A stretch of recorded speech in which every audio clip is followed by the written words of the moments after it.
Pourquoi les gens des villes s'habillent-ils comme Francis et ses copains? Sans rire, on n'invente rien. L'influence des marins, même au cœur du bitume, se fait sentir comme jamais. Pourquoi la ville n'aimerait pas la voile et le surf? La ville, il y a énormément de gens qui y habitent. Ces personnes ont besoin d'activités, ont besoin de sport. On a besoin, quand on habite une ville comme Paris, par exemple, de pouvoir s'évader, de pouvoir se frotter aux éléments extérieurs, de pouvoir avoir un lien et une connexion avec la nature. Guillaume Salmon fait partie de l'équipe de la célèbre boutique Colette, rue Saint-Honoré, à Paris. La marinière, le caban, les bottes, tout ça se retrouve à Paris. En d'autres termes, c'est un nouveau territoire d'expression pour la mode et le luxe. stop.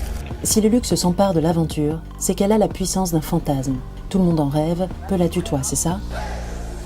Des chercheurs ont trouvé le gène de l'aventure. Il a été prouvé que 20% de la population humaine avait ce gène, qui est le gène 7R, et qui est le gène de la bougeotte, le gène de la curiosité, le gène de l'aventure, le gène des alpinistes, le gène des navigateurs. Et évidemment, plein de marques se sont intéressées à ce genre de choses et l'utilisent aujourd'hui de manière commerciale. Ok, mais revenons à nos marins. Pour reprendre l'exemple de la mer, le caban, celui-ci a été revisité par une marque de Détroit, par exemple. Des produits marins, mais pour la ville, on a beaucoup de choses. La mer, le vent, les embruns, un peu de tout ça dans les villes, finalement, ça fait du bien. Histoire de remettre les pieds dans le vert et dans le bleu.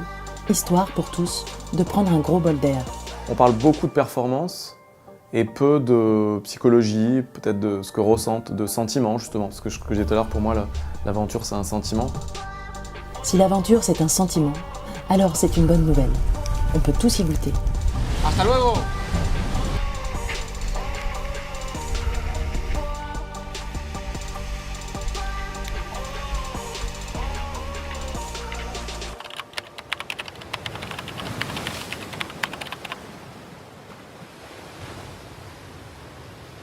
En écho aux traversées en voile, il y a un écho de traverser un nouveau monde, un monde impénétrable.